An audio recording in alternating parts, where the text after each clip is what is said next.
If the Earth exploded and your only option was to use letters as new planets, would absolutely come in last. Sure, it has lots of flat land you could farm and live on, but everyone needs oxygen to survive. And W basically has too many sharp edges, the atmosphere can't stick any extreme angle, and it would pop like a balloon. Unless you want everyone living in spacesuits all the time, forget it. E comes in ninth and it's barely acceptable. The atmosphere barely stays intact, which is kind of a plus, but the moment you put this planet in the solar system, let it orbit, spin, and do space stuff, those spikes would sway like skyscrapers in a hurricane. On that scale, it would trigger global earthquakes, essentially wiping out all your efforts. Maybe, given millions of years, those spikes would collide and form giant mountains, giving your people somewhere to live. But that's way down the road, G comes eighth. Finally, it looks a little like a planet. There's a nice big curve on the left, but the rest of the planet caves inward, blocking most sunlight from reaching that area. As long as humans stay away from that weird dark zone, you should be fine. I said, shoot because you never know what lurks in the darkness. Maybe monsters. Or aliens caused by this planet. Another issue is gravity. The left side has evenly distributed gravity. But if you stand in the wrong spot, you might suddenly feel a pull upward. As a new world, it's not terrible, but you can only use about 60% of its surface for living. I come seventh. It's obviously a tall, narrow planet. Even if it doesn't snap from rotation at first, the atmosphere struggles to stay attached, and the width is tight.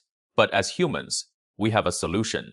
Use the extended tail to install engines. These engines will generate a completely new atmosphere between them, giving you plenty of livable space, all flat. But traveling to the other side of the ladder gets tricky. Either dig a tunnel through the middle, possibly hitting a scorching molten core, or launch rockets around to reach the other side. X comes sixth. It has some corners, but not too sharp, so the natural atmosphere is fine. Another perk, straight. Wide expanses of land, very easy to develop.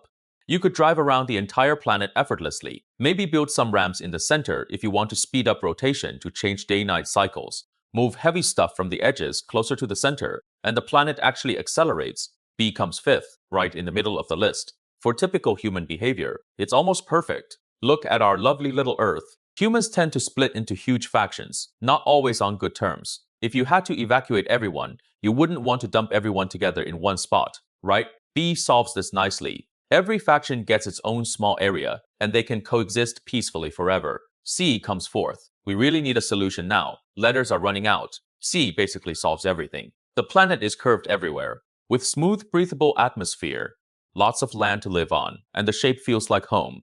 Until you reach the far side, the dark side. And when you look at the horizon, nothing falls off. Everything curves upward, which is really weird. Some regions are shadowed heavily, making them uninhabitable. Oh, and the rotation might cause unpredictable, crazy weather.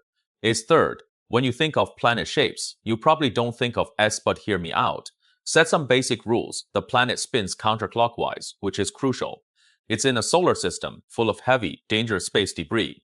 Meteor showers every day, but because the planet rotates to the left, you effectively get a natural shield. Your civilization stays safe in the recessed interior. You might not get much sunlight, but S is extremely stable and secure for living. V is second. Let's escalate. Not only has the Earth exploded, but the Sunday and nearby stars too. So now you need not just a new planet, but a new solar system. That's why V barely wins second place.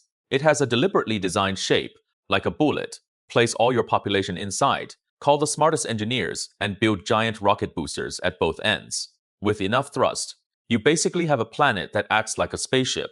Its tapered head keeps dangerous debris away, so generations can live on it, traveling through the universe at unimaginable speeds, hunting for a new Sunday. O comes in first, and deservedly so. Perfect planetary shape, perfect atmosphere, perfect gravity. It feels like home. The interior is much more hollow than our current planet. No wasted space in a molten core. You can dig tunnels, develop extra functions, and O is the clear choice for your new planet.